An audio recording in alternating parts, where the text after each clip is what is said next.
different towns, but I think all maybe live in a great state, don't we? Is that right? Okay, awesome. Just making sure. The great state of Missouri. Boy, it is a good one. The great state of Missouri has a proud motto. We are the show me state. And what we mean by that is if you can demonstrate something to be the case to me, then I'll trust you that it is that way. I'm not so sure, but what the great state of Missouri's motto doesn't represent the human race's everyday slogan. Well, if you'll show me something, then I'll trust you. Now, don't misunderstand it. In some ways, that can be a good thing, okay? And that's true especially in everyday life.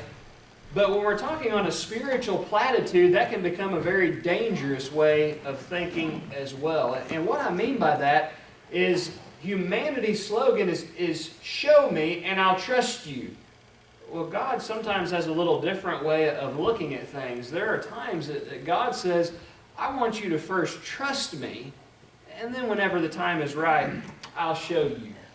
Now, I've been assigned the 11th chapter of John, and we are going to go through that, but as we do so, I really want us to address this query in our own lives, and that is, by which maxim do we lead our respective lives here?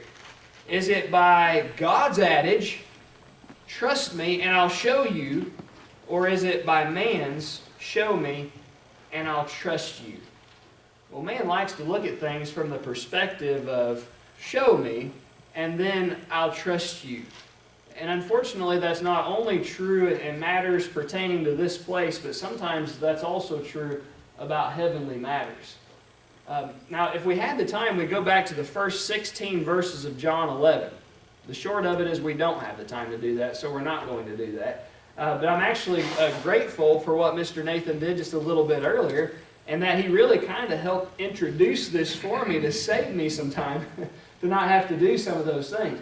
But the first 16 verses of John, just to refamiliarize ourselves with the text, is basically this, that Mary and Martha have a brother whose name's Lazarus. We know that. We were reminded of that in the previous hour. And all three, these siblings, are very close friends of Jesus. In fact, it's stated, I believe it's in verse 5, but check me on that, that Jesus loved them very much. Well, Lazarus is very ill. And so the sisters do what they need to do to help make their brother well. They send to Jesus, who's in a town in the area, and they say, come quickly, for he whom you love, Lord, is sick. Now, I find it really interesting that when Jesus hears that, he purposely, the text says, sticks around for another 2 days. He doesn't go. And we find 4 total days that have expired, at least it seems. And so perhaps the village is a couple of days away in the travel. And Jesus is talking to his disciples. He says, okay, finally, it's time for us to go. Let's go to Bethany, where our friend Lazarus is. He says, for he's sleeping and I need to wake him up. Well, the disciples say, Lord, if he's asleep and he's been sick, why don't we just leave him sleeping? Because typically when you sleep and you don't feel well, that helps you to get better, helps rejuvenate the body. Well, they're not getting the point, and Jesus says, no, what I'm saying is Lazarus is dead.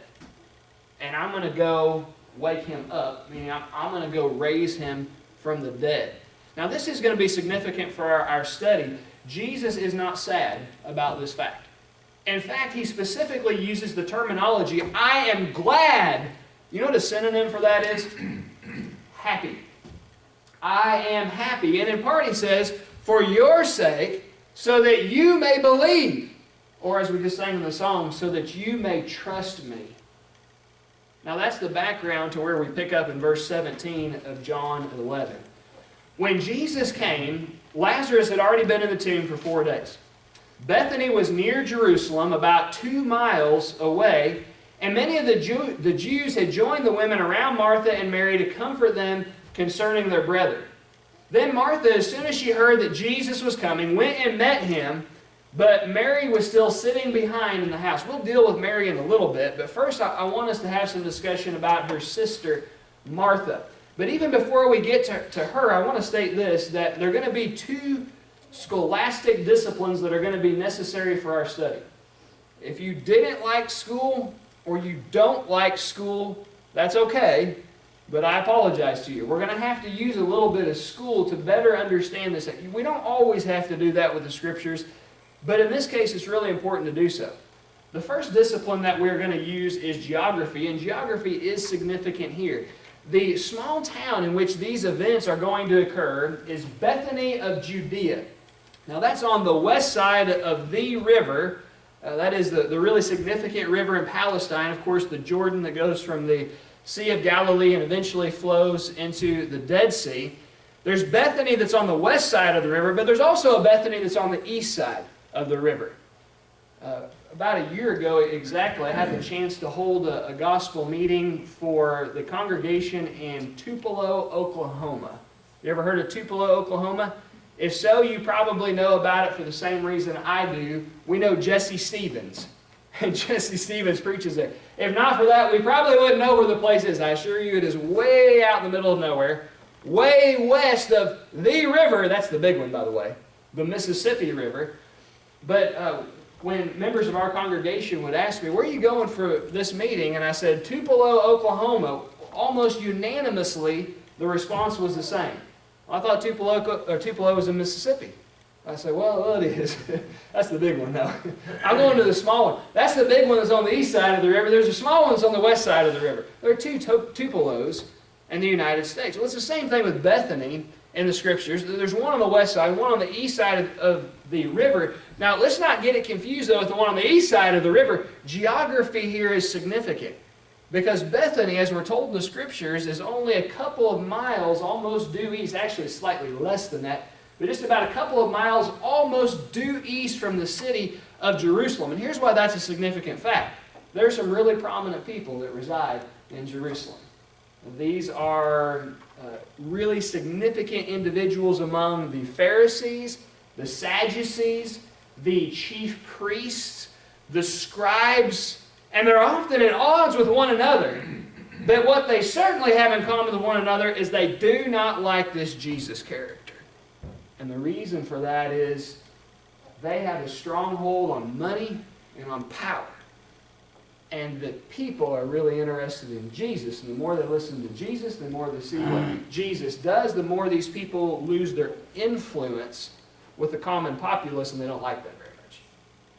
And so where Jesus is going to do what he is only a couple of miles away from where many of these individuals are found. Word is going to travel very quickly about what Jesus has done. And folks, it's not by coincidence that just a few short days down the road, Christ is going to lose his life in Jerusalem, technically just outside of the city proper, on a hill called Calvary. It's because of news of this information is going to travel quickly from Bethany to Jerusalem. Now that's the geographical background of where this event takes place. By the time Jesus arrives, he finds that Lazarus has already been dead. It's stated he's been in the tomb for 4 days, which means he has to have at least been dead for 4 days. And it probably actually means that he had been dead only for 4 days. Now for us in 21st century America, when someone passes away, there's at least 3 days. Anymore, there are weeks and months, especially with cremation. There's a lot more of that going on now. But at least 3 days typically before somebody is put in the grave. That's not the way it works in first century Palestine. They don't go through all the embalming procedures that we typically do today in America. And it's very warm through much of the year in Israel. And I'm not trying to be gross or off color here, but if there's an animal that's been hit on the side of the road through much of the year in Missouri, and you're going by it, you might not want to have your windows down after a few days. You might even want to make sure that your air is just being circulated within your vehicle. And the reason for that is the body, the animal side of a creature begins to decompose very quickly. And the animal side, if you will, of a human being also begins to decompose just as quickly as with an animal. This guy has been in the grave for 4 days. We know that means that he must have been dead for 4 days, and it probably was just 4 days. Folks, by this point, his body has already started to decompose, as Martha will later confirm as a detail for us. Well, Jesus arrives on the scene, and he's ready to help out. Verses 23 and 24. Jesus said to her, Martha, your brother will rise again. Martha said to him, Lord, I know that he will rise again in the resurrection at the last day. I mentioned about geography being really significant in John 11. Okay, there's one other scholastic discipline that is, and that's language, and that's with what we'll spend the most amount of our time. There are three major verb tenses in any language, including in English. Obviously, those are past, present, and future. Now, which verb tense does Jesus use here when he tells about something that's going to take place with Martha's brother Lazarus? It's the future verb tense, right? Your brother will rise again. Now, there are two ways that a person can use the future tense. You can either employ that with an immediate connotation, meaning really soon in the future, perhaps a few days, maybe a couple of hours, or it might even be a minute down the road. Nevertheless, still future when adequately expressed. There's a second way that the future tense can be used, and that's remotely, talking about something that's going to happen a long way down the road. When Jesus uses the future tense with Martha, and he says, your brother will rise again, it's not exactly clear whether he's using that in an immediate or in a remote sense. But here's how Martha understands that. Well, Lord, I know that he will rise again in the resurrection at the last day when everybody does. You see, she's not thinking immediate when Christ uses the future verb tense. She's thinking in a remote way. And if that's to what Jesus is referring, is that not still a tremendous consolation to the mind? I love how when the Apostle Paul refers to the final events in 1 Thessalonians 4, he goes through how the dead in Christ will rise first, go to meet him in the air. Then the living righteous will go to meet them in the Lord in the air. Then go to be with him forever. And then he concludes with this in verse 18. Therefore comfort one another with these words. How many millions of the Lord's servants have found such consolation of that statement through the years? One day, victory is even going to be given to this mortal vessel. And 1 Corinthians 15 says, then death will be swallowed up in victory, so that we can look at the grave and say, where's your power over me now? Where's your power over my loved ones anymore? Death will be swallowed up in victory. What a great consolation of mind that is. If Jesus is referring to the end, your brother will rise again, that helps us through difficult times, doesn't it? But is that what Jesus has in mind? Notice the switch in verb tense now. Everything's future, future, future. Well, now in verses 25 and 26, Jesus said to her, I am the resurrection and the life. I'm not going to deal with it right now, but I will in just a moment. He who believes in me, though he may die, he shall live. And whoever lives and believes in me shall never die. Martha, do you believe this? What's being stated here in the original language is much stronger than what comes across in English. In English, whoever continues, it is present verb tense, whoever continues to live in me, and whoever continues to trust in me shall never die. Well, that sounds pretty meaty, but there's actually more to that in the Greek language. And really, there's a double negative that's being used here. Literally, it reads this way. Whoever continues to live in me, and whoever continues to trust in me, shall not never die. I don't have that in my Bible translation, do you? Well, there's a reason for that. We don't talk that way. Do you realize that Greek speakers didn't normally talk that way either? But double negatives are used a lot in the Scriptures, and I have a suspicion it's not on the basis of a failure of the creator of language to know how language is supposed to be spoken or written. But there are times when you're trying to emphasize a heavenly point, and the languages of earth just don't do it justice. Robert, I don't know if you ever do this, but sometimes in my lessons, I'll say, if you'll allow me the double negative, and then I'll give a double negative. And I know you're not supposed to do that. The listeners know that you're not supposed to do that. But we all understand, yeah, but it gives a little extra punch, doesn't it? Well, that's what Jesus is doing here. It's not enough to say, whoever lives and believes in me shall never die. And so he says, whoever lives and believes in me shall not never die. Meaning, there's no way that could ever happen. Do you believe this? And the second thing I want to bring out from this passage is that switch in verb tense. Before Jesus is talking about the future, your brother will rise again. Well, Martha thinks that's remote. Yeah, well, in the end, everyone's going to do that. And that'll be the case with my brother as well. So then Jesus says, no, you're missing the point. I'm going to change the verb tense to see if this registers with you. I am. That's present, by the way. Right now, I am the resurrection and the life. Essentially what Jesus is telling Martha is, well, yeah, it's true I will be the resurrection and the life, but right now what I mean is a few minutes away, I'm going to raise your brother from the dead. Do you believe that? And notice Martha's response. Verse 27. She said, yes, Lord. I believe that you are the Christ, the Son of God, who is to come into the world. I don't want what I'm about to say to be taken the wrong way, and so I want to put in a disclaimer for that. I love Martha. I think she is a tremendous servant of God. I don't think my credentials match up to Martha's. And so please don't think that what I'm about to say is in a greatly condescending way to or about Martha. It really isn't. In fact, I don't think Martha gets enough credit in the Scriptures. When we want to talk about people who made great affirmations in faith in Jesus, we almost always go to Matthew 16, don't we? And we want to talk about Peter. Well, Peter said, you are the Christ, the Son of the living God. Well, that's great. He did say that. But so did Martha. And why do we never go to John 11 whenever we want to refer to those great affirmations of faith? She said, I believe you are the Christ, the Son of God. The only thing that's missing from her statement that is found with Peter's is a descriptor, an adjective, and that's it. She says the same thing that Peter does. But I do want to say there's a difference between what she says and what Peter says based on the context. In Matthew 16, Jesus asked a very general question.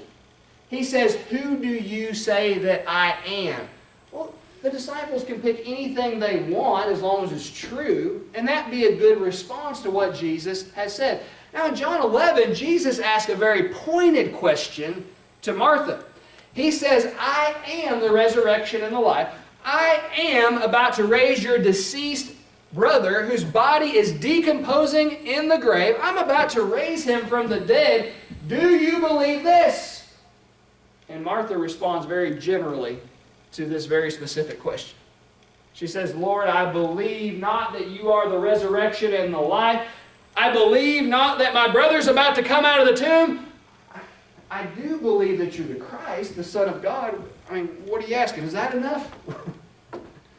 I have a suspicion that Martha might make a great politician today. Have you ever watched a political debate between candidates and the moderator poses a question and you think, yeah, that's a really good question. If I were there, maybe I'd ask that one. And then the candidate rolls honey off the tongue for 1 to 2 minutes, depending on the format of the debate. And by the end of it, you think, man, that was a really good statement that the candidate made. And then it hits you, oh, wait a minute. But candidate A or candidate B didn't really address the question. I think that's what Martha does right here. She gives a great statement. You are the Christ, the Son of the living God. But she hasn't addressed the question that Jesus has posed to her.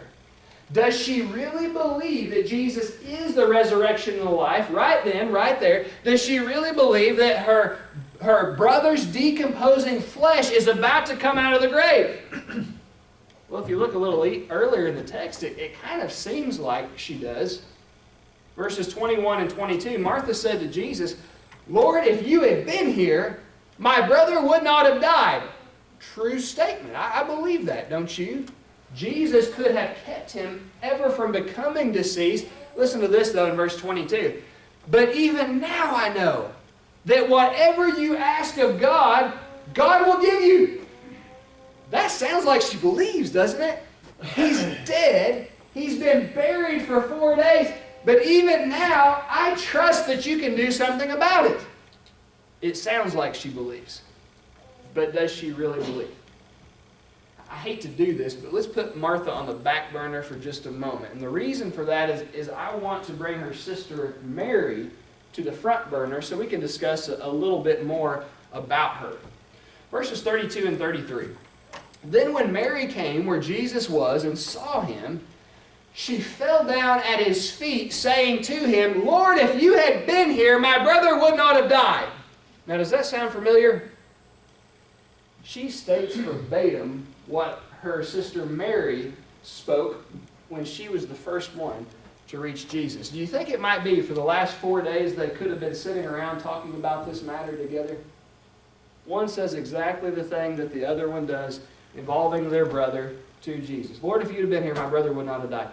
Therefore, when Jesus saw her weeping, and the Jews who came with her weeping, he groaned in the spirit, and he was troubled. Again, language here is of significance. There are two verbs that are used involving Jesus. And the groaning in the spirit here originally came from a background that meant to snort like a horse. Kind of like this. I hope you're watching and listening. I'm not going to do that twice. But this involves a person and not an animal. And we don't go, whenever we snort or whenever we sigh, we do it more like this. All right? That's one thing we know about Jesus and his emotions that are going on within. The second one is this. It's mentioned that he was troubled. And literally that means to shake or to shudder. Folks, there's something that's bothering Jesus. Something is troubling him within. To cause him inside to huff and puff like a horse, to shake and to shudder within. Many would say, well, it's the fact that his good friend has died. I want you to keep that in mind for just a moment. Verse 34, and he said, where have you laid him? They said to him, Lord, come and see. And we know the next verse so well that I'm not even going to spend a whole lot of time on it. The shortest verse in the English text, Jesus wept.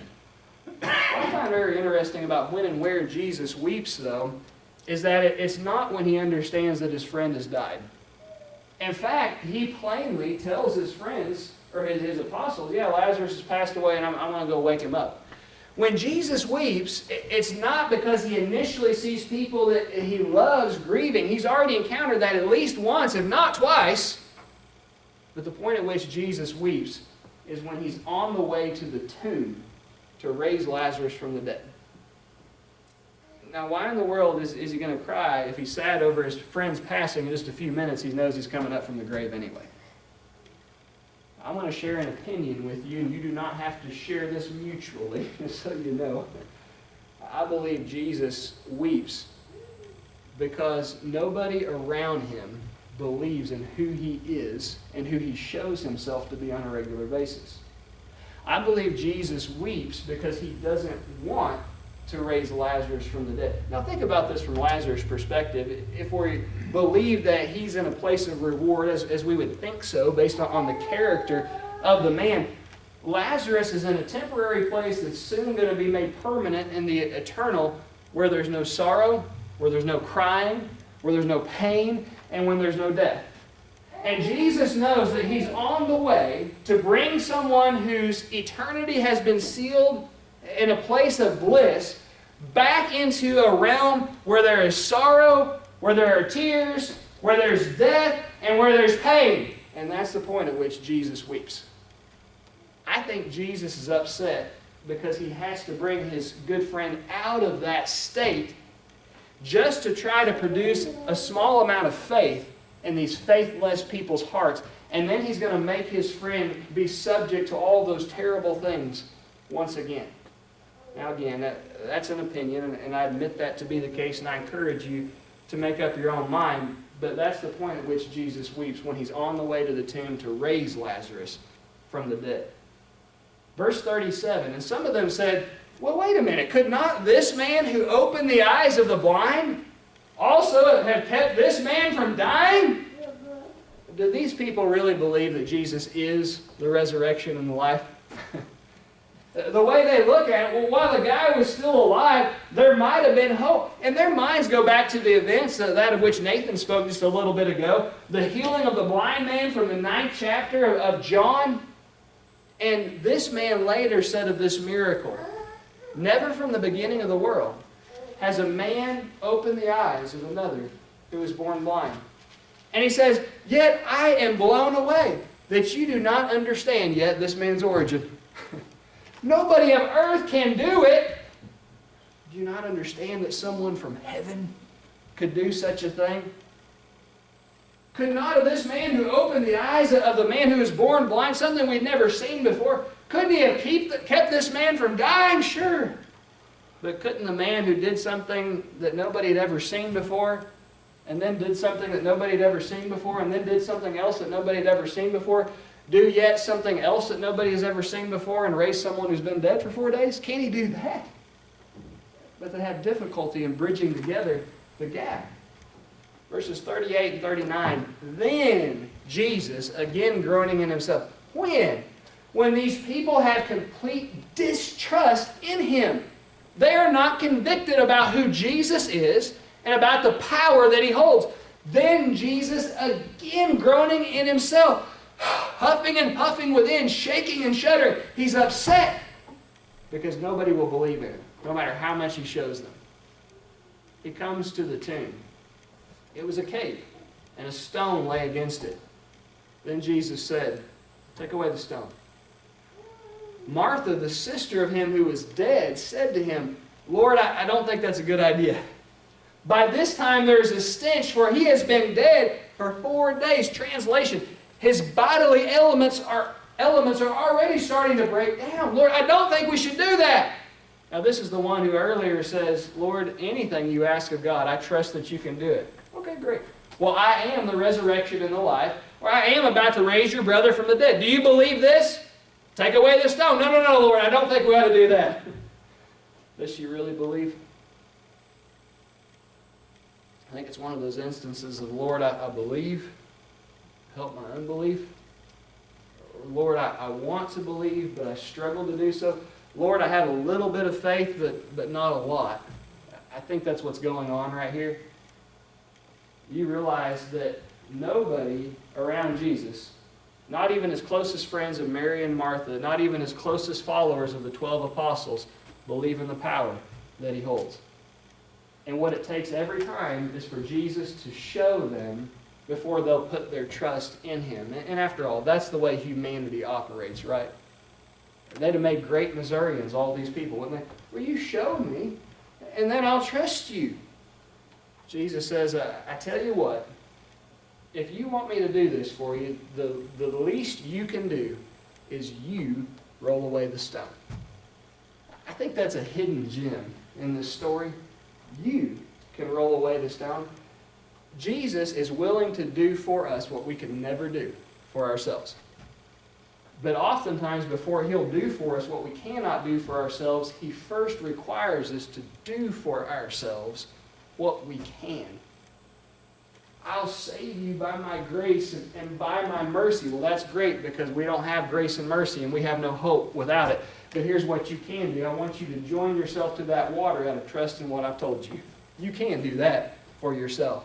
And then I'll do for you what you cannot do for yourself. He's willing to do for them what they could never do for themselves.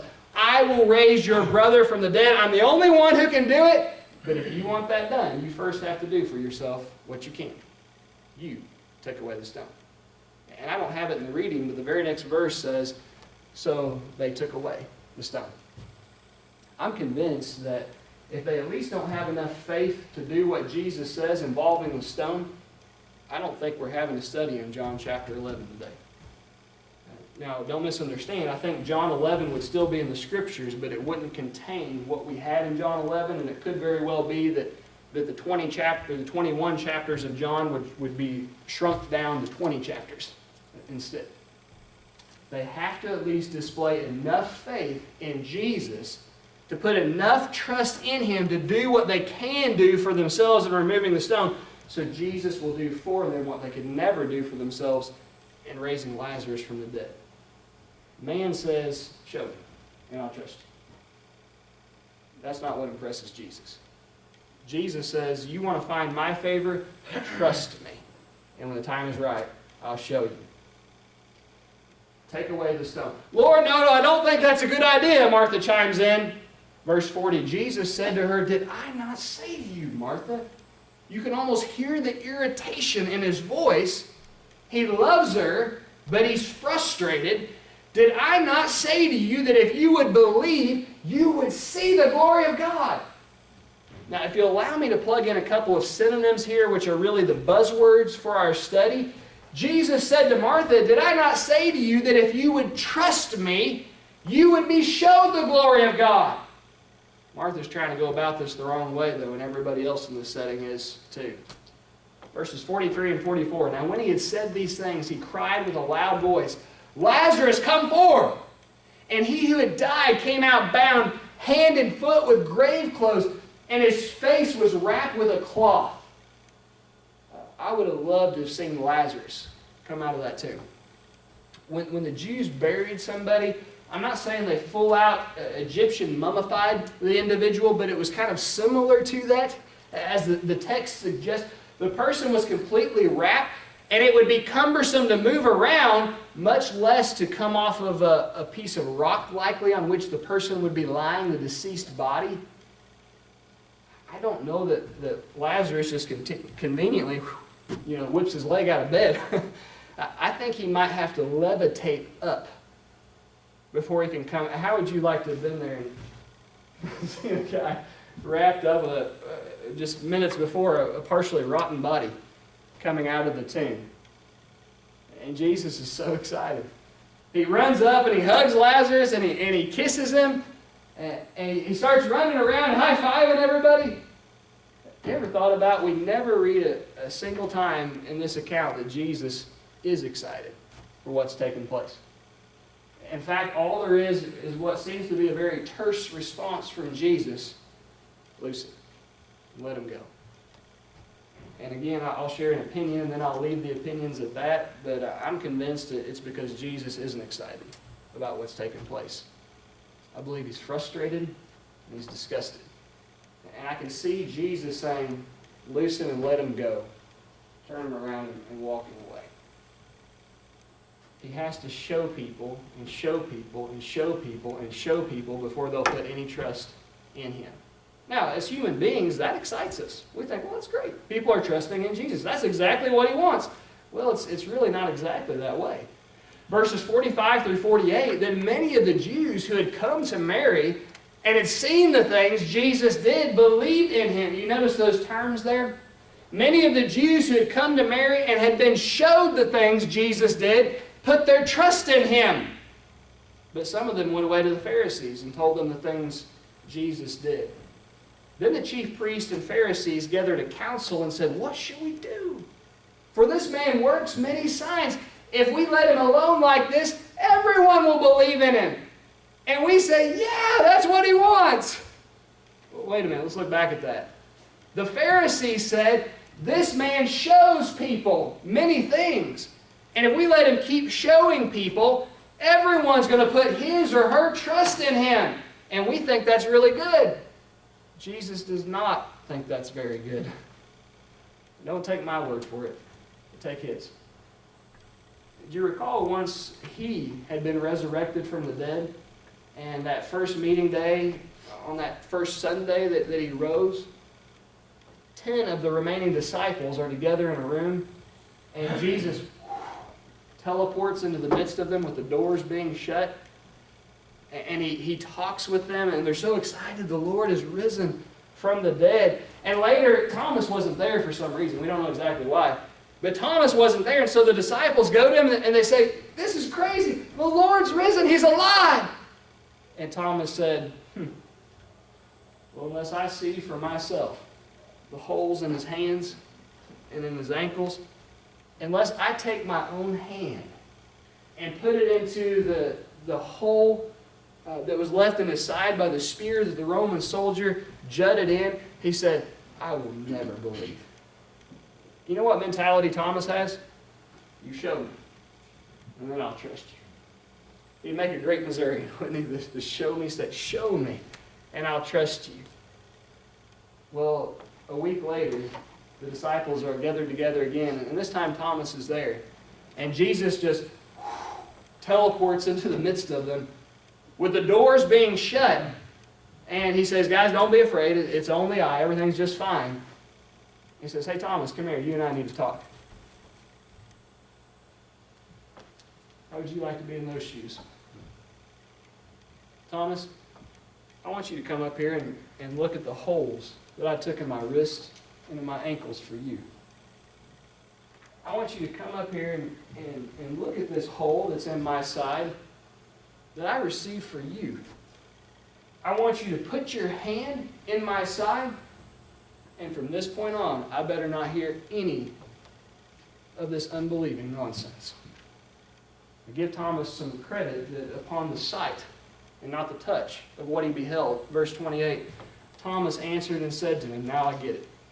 You are my Lord, and you are my God. The whole point of the gospel according to John, to present Jesus for who he is, God, creator and sustainer of all. Thomas finally gets it. He finally trusts because he has been showed. And Jesus says to him, Thomas, because you have seen me, you have believed. Translation, because I have showed you, you trust in me. He says, blessed are those who have not seen and yet have believed. Or blessed are those who don't have to be showed every time. And yet they trust in me anyway. I'm going to give you some homework. We've been talking about school, so it's only fitting. Here's your homework, all right, for the rest of the day. When you go home, I want you to search high and low until you come across the statement of blessing that Thomas receives because he follows man's way of doing things. Because he first required to be showed before he believed. Find where that's stated in the Scriptures. But because I love you and because you already know, being well acquainted with them, you're not going to waste your time doing that because you understand as well as I do. Christ never speaks a blessing following that formula of man.